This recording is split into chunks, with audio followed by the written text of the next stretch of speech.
মার্কিন পররাষ্ট্রমন্ত্রী Marco Rubio বৃহস্পতিবার বলেছেন, গাজা নিয়ে আরব রাষ্ট্রগুলোর নতুন প্রস্তাব শুনতে যুক্তরাষ্ট্র আগ্রহী। প্রেসিডেন্ট ডোনাল্ড ট্রাম্পের গাজা অঞ্চলের পুরো জনসংখ্যাকে বাস্তুচ্যুত করার চরম আপত্তিকর পরিকল্পনার পর তিনি এই কথা বলেন। ওয়াশিংটন থেকে এএফপি এর খবর জানায়, রুবিও বৃহস্পতিবার এক সফরে রওনা হয়েছেন। তিনি সফরে জার্মানির বাভারিয়া রাজ্যের রাজধানীতে মিউনিখ সিকিউরিটি কাউন্সিলে প্রথম যাত্রা বিরতির পর ইসরায়েল, সৌদি আরব ও সংযুক্ত আরব আমিরাতের উদ্দেশ্যে যাত্রা করবেন। মিউনিখে তিনি ভাইস প্রেসিডেন্ট জেডি ভ্যান্সের সাথে ইউক্রেন নিয়ে গুরুত্বপূর্ণ আলোচনায় যোগ দেবেন।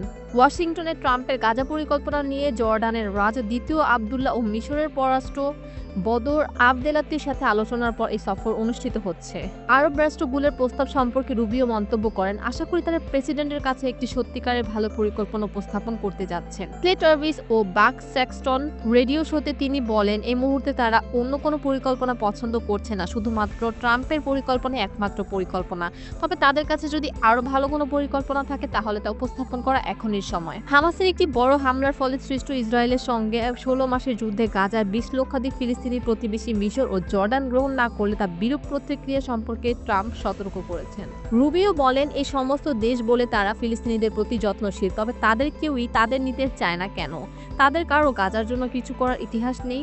জর্ডান ইতিমধ্যেই 20 লক্ষাধিক ফিলিস্তিনি শরণার্থীদের আশ্রয় দিয়েছে। কূটনীতিকরা বলছেন, মিশর কয়েক সপ্তাহের মধ্যে ট্রাম্পের প্রস্তাবে বিকল্প উপস্থাপনের প্রতিষ্ঠানের নেতৃত্ব দিচ্ছেন।